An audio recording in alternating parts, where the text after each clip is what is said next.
Pero nuestro asombro no acaba aquí, pues aún hemos de tratar la herramienta más conspicua de la antigua tecnología, el taladro cilíndrico.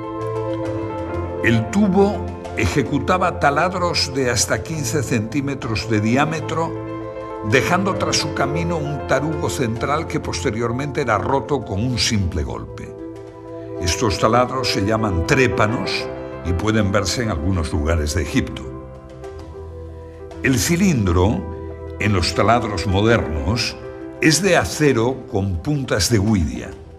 La presión debe regularse cuidadosamente por control manométrico y para un taladro con 3 puntas de diamante, esta es aproximadamente de 50 kilos. Para un taladro con punta de huidia es menor, unos 30 kilos. La herramienta de huidia presenta, sin embargo, la ventaja de su gran velocidad tangencial. El diamante, en cambio, debe ser trabajado a baja velocidad, pues puede quemarse. Los taladros modernos, al igual que en las máquinas de corte, avanzan en el granito 4 centésimas de milímetro por vuelta, mientras que la máquina egipcia avanza 2 milímetros, tan solo 50 veces más. La idea de que pudieran operar por golpes o escoriaciones es rechazada, pues no hay ninguna huella de semejante proceder. La posibilidad del empleo de 2 herramientas aplicadas alternativamente, una de las cuales se limitaría a ensanchar el surco dejado por la otra, es descartada, pues se conocen trépanos con el tarugo aún dentro. No queda otra alternativa que aceptar que estos instrumentos trabajaban bajo una presión de 2000 kilos o de que poseyeran un instrumento cortante 50 veces más duro que el diamante. Y con esto ni siquiera sueñan los tecnólogos modernos. Un tarugo de pórfido blanco y negro, correspondiente a la primera dinastía, fue estudiado por Petri, indicando que posterior a esta fecha ya no se volvió a trabajar el pórfido, piedra extremadamente difícil de mecanizar tanto por su dureza como por su textura heterogénea. El mismo autor pudo fotografiar un trépano con un tarugo de 70 centímetros de diámetro. Esta tecnología egipcia queda muy por encima de las posibilidades mecánicas de nuestra era espacial. Aunque como realización tecnológica de alta precisión no existe nada en el mundo entero que iguale el revestimiento calcáreo de la Gran Pirámide. Hoy se pueden contar con los dedos de una mano, pero en su día fueron 27.000. Y es de lamentar la destrucción de este revestimiento de mármol, pues no solo se nos ha privado del placer estético de su contemplación, sino también de la posesión de una obra que podemos con toda seguridad considerar la más grande creación de la tecnología de todos los tiempos. Poseían superficies planas de más de 3 metros cuadrados. Muestran un paralelismo a lo largo de sus aristas de casi 2 metros del orden de las 5 centésimas de milímetro, es decir, en íntimo contacto. La apertura media de la junta es del orden de 5 décimas de milímetro. Además, para mayor asombro, utilizaron en las juntas yeso de rápido fraguado. La tarea parece imposible. Petri constató que no existían en el pavimento huellas de arrastre de los bloques, ni tampoco existen en ellos puntos de engarce para grúas o cuerdas. Además, para mayor asombro, colocaron en las juntas yeso de rápido fraguado que obligaba a colocar el bloque al primer intento sin posibilidad de posteriores movimientos. Y esta es tan solo la primera fila de las más de 200 que tiene la pirámide hasta la cumbre. La única posibilidad de solución nos la ofreció la moderna tecnología en las canteras actuales, la succión. Mediante una campana de vacío actuando sobre una superficie pulida, se levantan hoy piedras de hasta 2 toneladas de peso. Pero, ¿cómo hacían los antiguos egipcios con bloques de más de 16 toneladas? Los 90 grados exactos que forman los diedros de los bloques debieron recibir su último tratamiento en el taller donde se producían.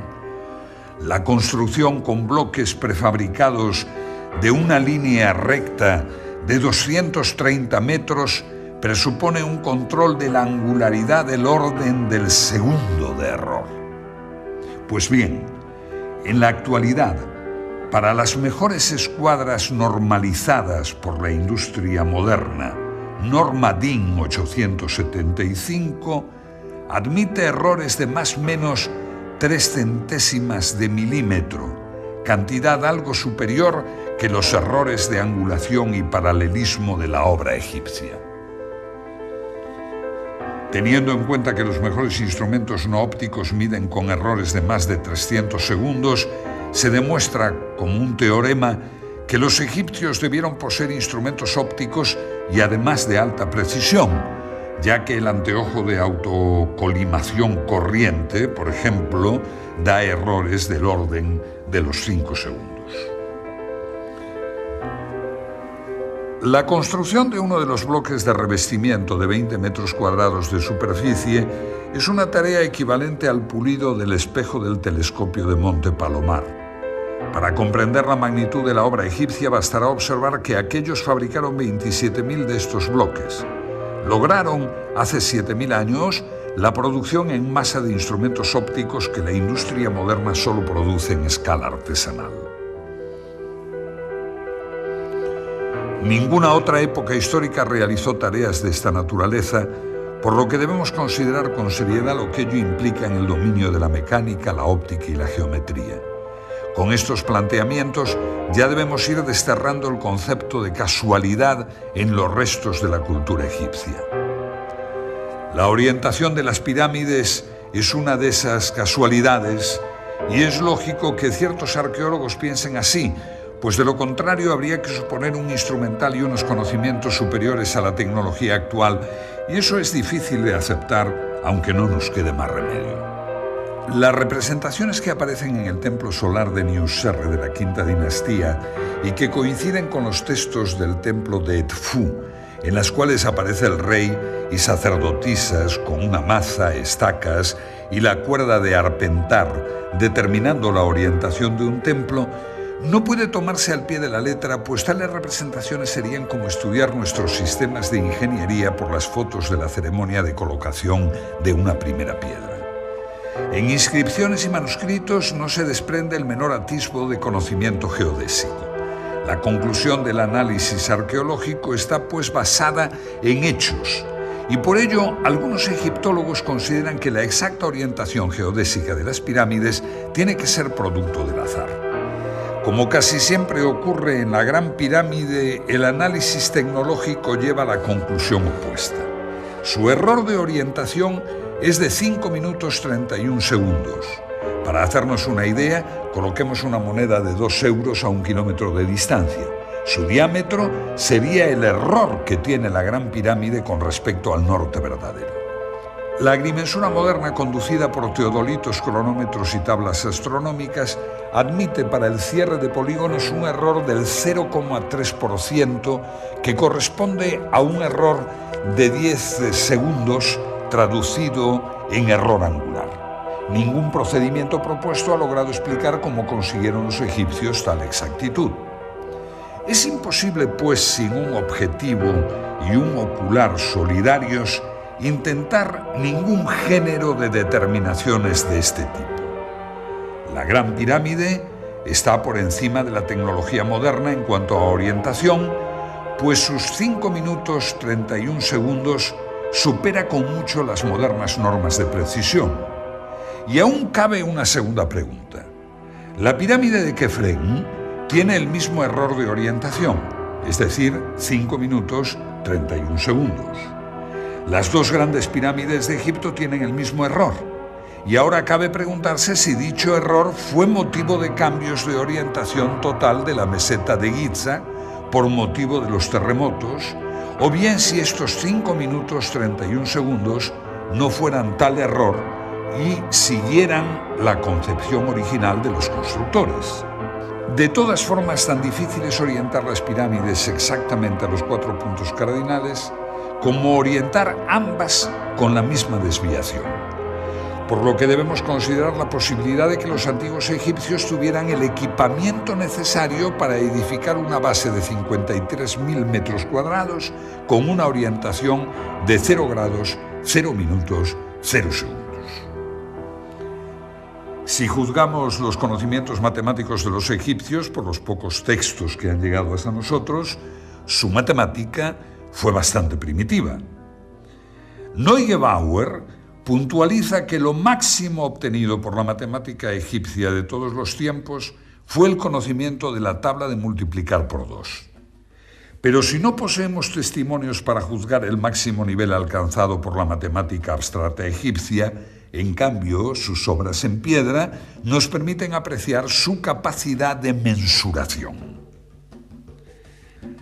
La longitud de la pared norte de la Cámara del Rey es, según Petri, de 10 metros 47,97 y la del costado sur de 10 47,82.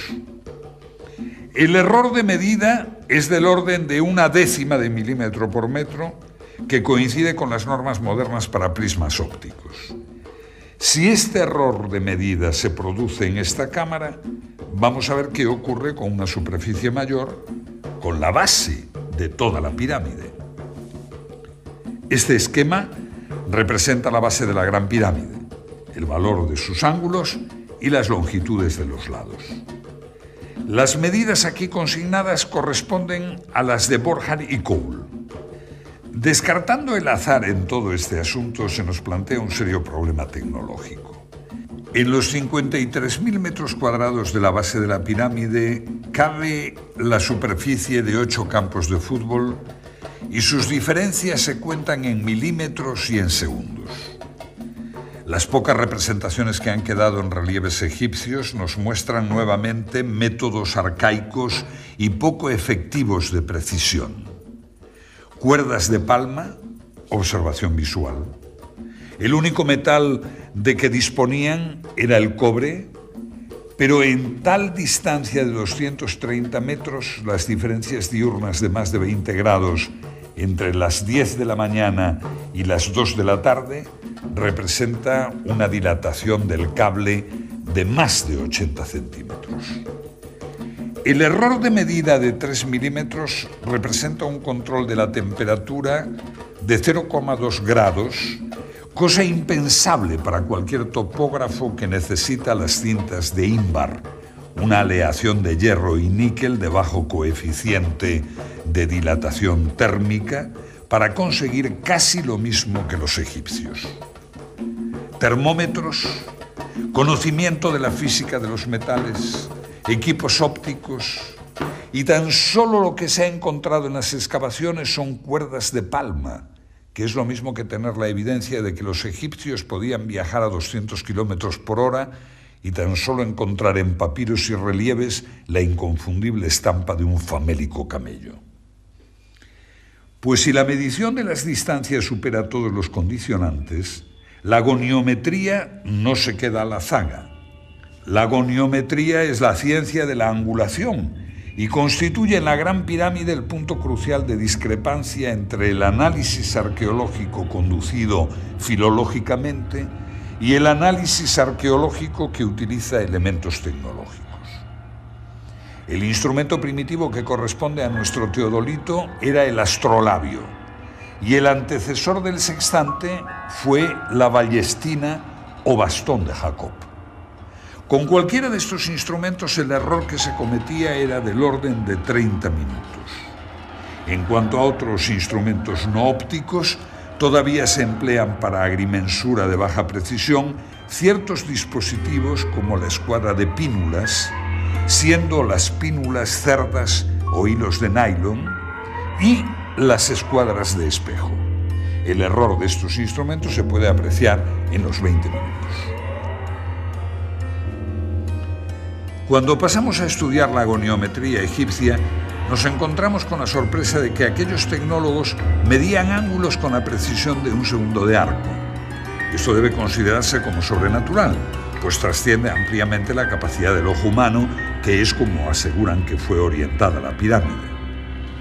El ángulo noroeste de la Gran Pirámide mide 89 grados 59 minutos 58 segundos, lo que, tratándose de un replanteo, es indicativo de una precisión del orden de un segundo. Los buenos teodolitos modernos miden con el mismo error observado en el monumento de 1 segundo.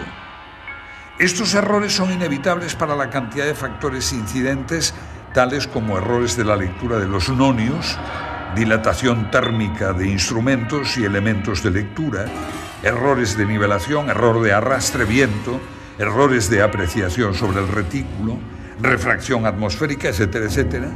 Y parece ser que todo ello fue tenido en cuenta por los topógrafos egipcios. Se nos presenta en goniometría lo mismo que observamos en mensuración, es decir, el mismo error en estructuras pequeñas, como sarcófagos o cámaras, que en las grandes. Ello presenta una homogeneidad al sistema de medidas empleado que excluye cualquier hipótesis basada en el azar o en la casualidad. Como demostración de lo dicho, comparemos la desviación azimutal de las dos grandes pirámides. Ambas pirámides tienen su desviación hacia el oeste. Petrie da los siguientes valores para la pirámide de Keops. Núcleo, 5 minutos, 16 segundos. Pasajes, 5 minutos, 49 segundos. Revestimiento este, 5 minutos, 30 segundos. Promedio, 5 minutos, 31 segundos. Para la pirámide de Kefren, otorga los valores 5 minutos 37 segundos para los pasajes y 5 minutos 26 segundos para el revestimiento, obteniendo un promedio de 5 minutos 31 segundos. Este resultado nos muestra el exacto paralelismo de dos estructuras separadas por más de medio kilómetro de distancia. En ambos casos, el instrumento necesario para efectuar medidas de esta precisión debió tener un error por debajo del segundo. Como puede apreciarse en la tabla azimutal, el cuerpo de la pirámide de Keops, sus pasajes y su revestimiento del lado este se encuentran en un exacto paralelismo que coincide asimismo con el del revestimiento, cuerpo y pasaje de la pirámide de Kefren. Por esta circunstancia, la observación de que los otros lados, norte, sur y oeste, de la base de la Gran Pirámide están orientados 3 minutos hacia el este del norte con relación a la dirección anterior, revela un hecho intencionado. El lado oeste de la base representa con exactitud milimétrica el promedio del lado norte y del sur. Otro interesante problema lo constituye la perfecta euclicidad y horizontalidad del plano de la base de la Gran Pirámide. El asunto es altamente atractivo porque la nivelación debió efectuarse prescindiendo de las direcciones diagonales, ya que en el centro los constructores dejaron sin tocar la piedra de la meseta y solamente rebajaron el perímetro. Este mismo mogote central dificulta las operaciones de cuadración del perímetro de la base, que debió ser efectuada por medios puramente ópticos. El estudio de la base revela un plano perfecto en todo el perímetro de 920 metros, de tal manera que el ángulo suroeste se revela tan solo 1,5 centímetros más alto que el noroeste. Sobre la diagonal de 325 metros, esto representa un error de 0,04 milímetros en homogeneidad con todos los errores relativos que hemos calibrado. Respecto a los dispositivos de observación de los egipcios, conocemos solamente el merjet, o vara del observador de las horas, que era una vara de palma con una comisura en V en la parte superior, empleado para medir por la altura de las estrellas las horas de la noche. Con este artilugio no pudieron avanzar mucho en sus conocimientos astronómicos. La pregunta obvia es si es posible calcular la cifra de 365,2425 días por la simple observación de un fenómeno tal como la crecida del Nilo. La meteorología no presenta un grado de regularidad que permita estadísticas de esta exactitud. Ello requeriría, en el mejor de los casos, estadísticas de muchos milenios, lo cual nos retrotrae al problema que se quiere soslayar con el argumento. Hay una cierta lógica en admitir que no puede hacerse un gran progreso en astronomía si el mismo no va acompañado de un progreso paralelo en óptica. La historia muestra que en ningún caso se dio un progreso aislado en una rama particular de la ciencia, si todas las otras ramas no fueron adelantadas en medida paralela. La capacidad de medición de los egipcios no puede ser considerada como un hecho aislado en medio de un desconocimiento general de la ciencia y la tecnología. No es posible hacer medidas de precisión si no se posee al mismo tiempo un vasto conocimiento de la óptica, la matemática, la termología, etc.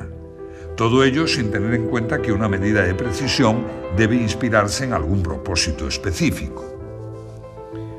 Es evidente entonces la completa disociación entre una ciencia avanzada y lo que aparece en sus pinturas y escritos. La oposición entre el análisis arqueológico y el análisis tecnológico llega al extremo de pintarnos dos mundos heterogéneos que marchan en sentido inverso, uno que aprende con lentitud y otro que olvida rápidamente. Este conjunto de circunstancias nos presentan un panorama de involución ascendente que pareciera ser uno de los principios cardinales de la arqueología. Lo que surge a la luz de repente en los periodos iniciales de Egipto pudiera no ser el producto de una generación espontánea, sino el final de una trayectoria de siglos de tradición. Admitir esto, un largo itinerario cultural desconocido para nosotros, es más ajustado a la realidad de los hechos históricos que suponer la creación de evolucionadas técnicas científicas y perfeccionados instrumentos que de repente, por arte de magia, hacen su aparición en el escenario del Nilo. La Gran Pirámide es la obra imposible. Aunque hablamos de los egipcios en tono genérico, es solo en este monumento donde la perfección se halla presente. No puede compararse con ninguna otra obra en toda la tierra de los faraones o en todo el mundo. Posiblemente todas las demás pirámides sean la burda imitación de un pueblo que se encontró con ella cuando llegó a Egipto.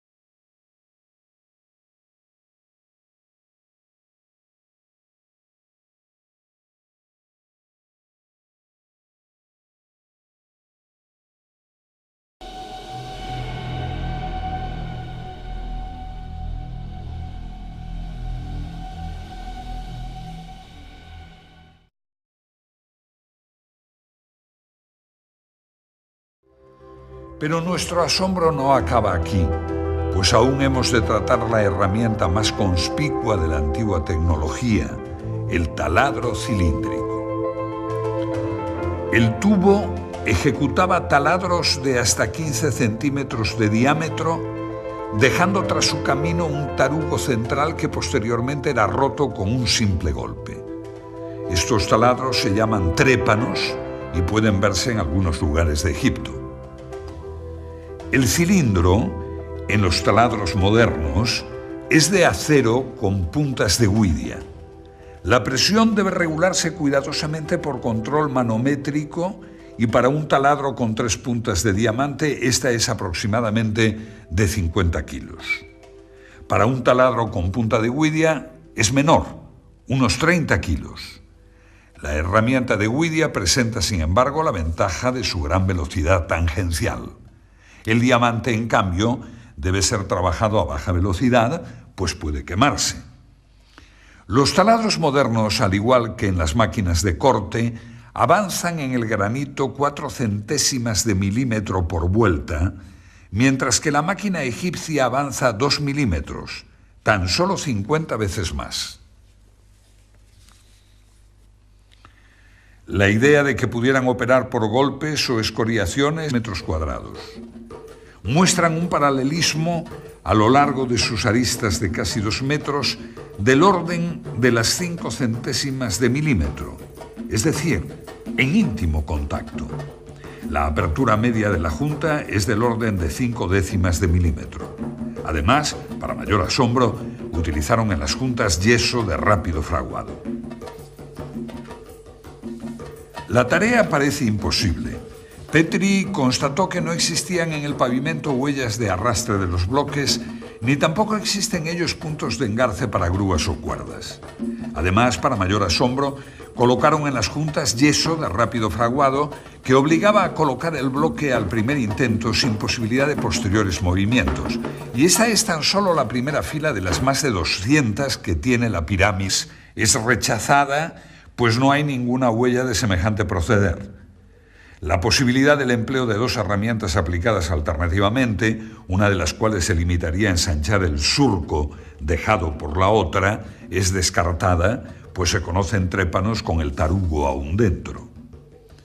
No queda otra alternativa que aceptar que estos instrumentos trabajaban bajo una presión de 2000 kilos o de que poseyeran un instrumento cortante 50 veces más duro que el diamante. Y con esto ni siquiera sueñan los tecnólogos modernos. Un tarugo de pórfido blanco y negro, correspondiente a la primera dinastía, fue estudiado por Petri, indicando que posterior a esta fecha ya no se volvió a trabajar el pórfido, piedra extremadamente difícil de mecanizar tanto por su dureza como por su textura heterogénea. El mismo autor pudo fotografiar un trépano con un tarugo de 70 centímetros de diámetro. Esta tecnología egipcia queda muy por encima de las posibilidades mecánicas de nuestra era espacial. Aunque como realización tecnológica de alta precisión no existe nada en el mundo entero que iguale el revestimiento calcáreo de la Gran Pirámide. Hoy se pueden contar con los dedos de una mano, pero en su día fueron 27.000. Y es de lamentar la destrucción de este revestimiento de mármol, pues no solo se nos ha privado del placer estético de su contemplación, sino también de la posesión de una obra que podemos con toda seguridad considerar la más grande creación de la tecnología de todos los tiempos. Poseían superficies planas de más de 3